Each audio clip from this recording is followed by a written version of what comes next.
the DP, and all his staff know that Dede Nyoro, Nelson Koech, are friends of the DP.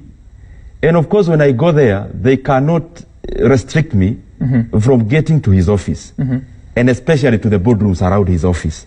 So for us to try and stationarize the matter that Chesa went to the DP's office, some, I am sure, even you, if you wanted to see DP today and go to his office, you'll get access to it. But this is a wider scheme. And I want to take you back to the headlines of today. We never talked about them. Number one, for starters, it is isolated. Isolated by who? It means in Kenya, when you are not seen with the owners of the means of production, then you are isolated. When you are not seen with the people who are managed, then you are isolated. DP was yesterday in Meru. Where is the isolation? I saw a huge crowd in Meru with the DP.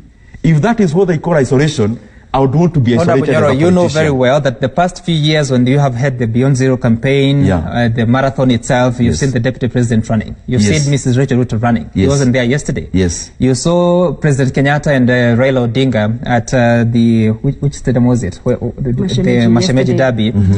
Ruto wasn't there. One would be naive to assume that things are okay. When did you ever see the DP in Mashemeji Derby anywhere in Kenya? I gave you two instances. You've never seen the Beyond Zero and the Derby. Exactly. I mean, Beyond Zero is a private, it is a private event. It is not a government event. And for sure, the DP was busy yesterday. He wasn't sleeping at his home. We saw him building the nation in Meru. But I was, please don't cut me short on this. We have seen today's headline on Standard. It is Ruto. And of course, the other one is Ruto. And the second one for Nation actually borrows from the same issue that we are discussing about the unfortunate event that happened, the Kenais event. We now see Orengo coming up and saying they are going to impeach Ruto. This has been their song ever since. They have been manufacturing scandal after scandal. They have been calling governors. I'm not saying this also is a madman, let me say that. There is no governor in Kenya now who you'll ever see with William Ruto. Not because they don't love him. Not because they don't support him. Why? But because they are being intimidated. By who? MPs. By who? By the system. We want to if you want us to name names, you'll call them here. By who? I can name them.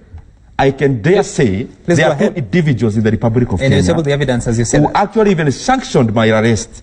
One of them is called Friend Matiangi, who sanctioned my arrest. It was part of the wider scheme of cutting to size of the Ruto allies so that all others can be fearful. How do you know that for certainty? He can be left isolated. What is the evidence you have to say that he's the one who sanctioned your arrest? Sam, when I was in that vehicle being transported from Muranga, coming to Kamukoji and then back to Muranga, those officers we are receiving calls. From who? From the PS in the interior and the CS. And even when we meet with them privately, they actually attest to that. What's the and they actually jokingly tell me, wewe umekuwa kijana mzuri, hatutakushika. So you want to say, Kenyans are not fools. We can see this choreographed plan to cut Ruto to size. Anyone who tries to do business or even tries to associate with themselves with the deputy president. So how are you saying that the individuals you're naming, and you can also chip in into this conversation, how are you alleging that the individuals you're talking about are the ones who are behind the case against those officers or those persons that visited the office of the deputy president? Or the downfall of the DP? I'm just saying it is a wider scheme. Anything you see nowadays, any tragedy you see nowadays, I don't actually know how they didn't associate locusts with Ruto. So how, just a moment, how did the two individuals you name send Rashid Echesa and the two foreigners to the office of the deputy president? That is not the point. The point is, by the time they landed to the office of the deputy president, Sam, I am sure this event or this deal never happened in that particular day. Kenya, we spend a lot of money on intelligence. We have a very robust NIS. How could all this happen at the behest of our NIS if there is no politics in it? Aden, you're observing this conversation. Yes, I think with due respect, I always like making